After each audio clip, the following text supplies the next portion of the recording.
Look at that. Tonight, I'm continuing to channel my Sicilian heritage with a delicious Sicilian-inspired eggplant caponata. So let's get started. I have here 4 eggplants. I'm going to peel and dice them just like this. I have my eggplant cubed and sitting over a bowl, and I'm going to cover this with some salt.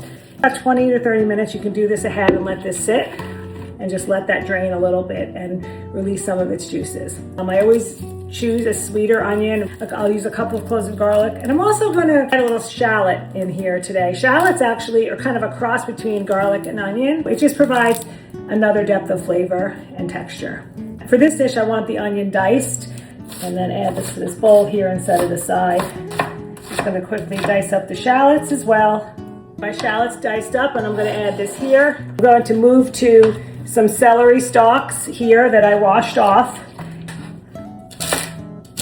Celery here, chopped up. And there you have your shallots, onion, and celery. And now I'm going to just take my garlic. The garlic is peeled, smashed, roughly chopped, and we are ready to start cooking.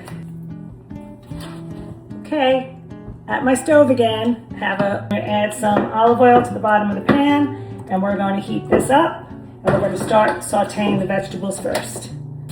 Okay, I'm transferring my vegetables to the pan, everything but the garlic. I'm going to season with some salt and pepper. Okay. I'm going to let this cook down for a bit, because I want the veggies to get translucent, wilted, maybe even start to caramelize a little bit to really bring out the flavor. I can smell the onions, the shallots, just coming right at me. That's a good thing. I'm going to keep this going a little bit longer. Seeing a little caramelization start to form. We're in a good spot. It smells good. Now I'm going to transfer the eggplant. Let me just add the garlic at this point. Eggplant will release its own juice. I'm going to just get this incorporated and tossed together. Okay, so again, the salt's going to help release some of the liquid. Pepper. I'm going to add the other ingredients a little bit later, the other seasonings. I have some white wine, so I'm going to add this in here a little bit. This is not kind of a typical ingredient for caponata, but it's how I like to make it. I'm going to put a lid on this and let this cook for a while. I decided to just add a little water. Don't want it to burn while it's cooking, and you just might need a little water to give it a little boost. A good 10-15 minutes, and we'll check it out. It's been probably about 10 minutes and absorb the liquid. It's softening up. I'm going to add a touch more wine. I don't want it to burn. We'll be back in another 5 minutes or so. About that time. You hear that? Making some noise. Look at those caramelized pieces there. That's what I want to see. For you kind of where we're at in the cooking process. Beautiful. Those brown bits, the little caramelization. It's just perfect. I'm going to just take potato masher, and I'm not going to completely smash it. I want to have texture throughout. Here we are. Let's add the rest of the ingredients. The next thing I'm going to add is a can of tomato paste. Tomato paste is packed with intense flavor. I'm going to mix this in, get it all incorporated. There's the base there. Next, I'm going to add the capers. So I'm using the capote capers. I just like capers. It provides that umami saltiness. You see that a lot in my cooking as well.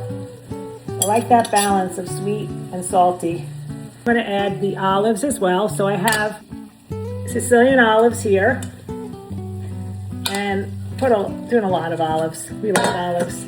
I kind of roughly dice them. They don't have to be super diced because, again, it provides that extra texture element. I'm going to add a little red wine vinegar. Okay. Now this is going to bring that tang and acidity. And then I'm going to balance that with some sweet. So a little sugar. And In Italian cooking, it's agrodolce is the term for a kind of a sweet and sour type of sauce. And this is what this is going to yield. And again, you can taste as you go, which I will do. I'm going to add another sweet element, golden raisins. Again, this is another Sicilian ingredient. A little bit more here. This is all measure with your heart kind of stuff. Parsley. A little red crushed pepper. Just a little bit though. I'm going to do a little salt and pepper.